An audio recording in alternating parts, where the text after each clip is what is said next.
একটা ICU bed পেতে হলে কাউকে চেনা লাগবে, এমপি কে চেনা লাগবে। আমাদের একদম সবকিছু আমূল পরিবর্তন আনতে হবে। পরবর্তী বাংলাদেশে অনেক কিছুর পরিবর্তন কামনা করি, আকাঙ্ক্ষা করি। সেই জায়গায় ন্যাশনাল হেলথ অ্যালায়েন্স চিকিৎসা খাতে, স্বাস্থ্য খাতে একটা ভূমিকা রাখবে, সেই আশা করি। একটু ব্যাকগ্রাউন্ডে আমরা দেখি স্বাস্থ্য খাতের কি অবস্থা। গণঅভ্যুত্থানে কি হয়েছিল আপনারা অনেকেই দেখবেন, যারা আহত ছিলেন তাদেরকে চিকিৎসা পেতে অনেক বেড পেতে হয়েছে। যারা স্বাস্থ্যকর্মী ছিলেন, ডাক্তার ছিলেন, নার্স ছিলেন, তাদেরকে কিন্তু সরাসরি নির্দেশ দেওয়া হয়েছিল আহতদের চিকিৎসা না দিতে। পুলিশ এসে ইনস্ট্রাকশন দিয়ে দিয়েছে রোগী যাতে ভর্তি না হয়, রোগী যাতে ভর্তি না নেওয়া হয়।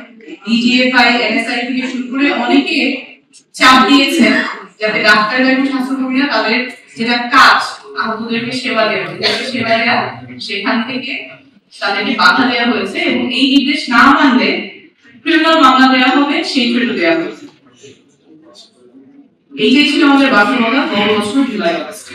তো এটা শুধুমাত্র জুলাই আগস্টে হয়েছে এমন না, এই যে পুরো স্বাস্থ্য ব্যবস্থার একটা রাজনীতিকরণ, যেখানে মানুষের চিকিৎসা পাওয়ার অধিকার ডিপেন্ড করে তার রাজনৈতিক পরিচয়ের উপরে, এটা বিগত বছরগুলোতে বলে আসছে এবং এই বাংলাদেশে আমরা চিকিৎসা পাওয়ার অধিকার তার রাজনৈতিক পরিচয়ের উপরে ডিপেন্ড করবে না, রাজনৈতিক পরিচয়ের উপর নির্ভর করবে না। এবং ডাক্তার, নার্স, স্বাস্থ্যকর্মী, অন্যান্য যারা আছেন তাদের ডিউটি পালনের ক্ষেত্রে রাজনৈতিক প্রভাব তাদের ডিউটি পালনের ক্ষেত্রে বাধা দিতে পারে না। আমি খুব ছোট করে জাতিসংঘের যে রিপোর্টে এসেছি, একটা প্যারাগ্রাফ তুলে ধরছি যে গত বছর আমাদের অভ্যুত্থানে চিকিৎসা ক্ষেত্রে কি কি প্রতিবন্ধক এসেছে, ছোট্ট একটা দিকটা।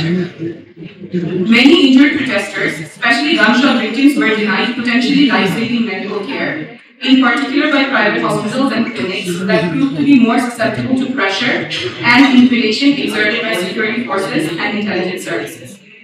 In other places, doctors and other medical staff assumed great personal risks to treat wounded protesters based on their urgent medical needs, in many cases for free. So, খুব ছোট করে দেখা যাচ্ছে রাজনৈতিক প্রভাবের কারণে কিভাবে চিকিৎসা হয়েছে এবং কতখানি প্রতিবন্ধকতা পার হয়ে ডাক্তার এবং মেডিকেল স্টাফকে সেই সময় স্বাস্থ্যসেবা দিতে হয়েছে। এই জায়গায় যাতে আর কখনো না দিতে হয় সেই জন্য আমাদের সবাই মিলে কাজ করতে হবে। স্বাস্থ্য খাতটা একদম ভুল অবস্থায় আছে। রোগীরা যাদের সামর্থ্য আছে তারা বেশি চলে যাচ্ছেন, ডাক্তার, নার্স যাদের অ্যাবিলিটি আছে, যাদের ক্যাপাসিটি আছে, তারা বেশি চলে যেতে যাচ্ছেন। তাহলে এই স্বাস্থ্য ব্যবস্থা তো কাউকে দরকার পড়ছে না। এরপরে নিরাপত্তা ঝুঁকি আছে। নিজের কাজ করতে গেলে যদি পুলিশ এসে বাধা দেয়, তাহলে কেউ কেন কর্মক্ষেত্রে কাজ করতে চাই? স্বাস্থ্যক্ষেত্রে একদম আমূল পরিবর্তন প্রয়োজন। শুধুমাত্র স্বাস্থ্য যারা কাজ করছেন তাদের জন্য না, স্বাস্থ্যসেবা গ্রহীতা যারা আছে তাদের জন্য।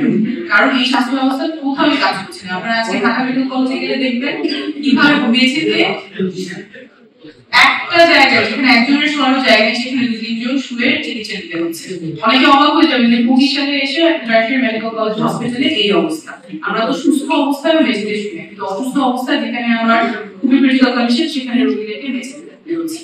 তো এই স্বাস্থ্য ব্যবস্থার এখন যে বর্তমান পরিস্থিতি, সেটার অনেকটাই প্রভাব আমাদের যারা রাজনীতিবিদ ছিলেন, যেভাবে স্বাস্থ্য ব্যবস্থা পরিচালিত হয়েছে, যে দুর্নীতি অনিয়ম চলেছে, সেটার রেজাল্ট। এই জায়গাটাতে আমাদের আর ফেরত যাওয়া যাবে না। আমাদের একদম সবকিছু আমূল পরিবর্তন আনতে হবে। স্বাস্থ্যটা যেমন অধিকারটা শুধুমাত্র যারা ক্ষমতায় আছেন, ক্ষমতার কাছাকাছি আছেন, তাদের জন্য সংরক্ষিত। একটা আইসিইউ বেড পেতে হলে কাউকে চেনা লাগবে, এমপি কে চেনা লাগবে বা ক্ষমতাসীন কাউকে চেনা লাগবে। হাসপাতালে ভর্তি হতে হলে সিট পেতে হলে কাউকে চেনা লাগবে, টাকা পয়সা দেওয়া লাগবে। এরকম তো হওয়ার কথা ছিল না। আমাদের ইউনিভার্সাল হেলথ অ্যাক্সেসটা পাওয়ার কথা ছিল, কিন্তু সেই জায়গায় আমরা স্বাধীনতার এত বছর পরে পৌঁছাতে পারি।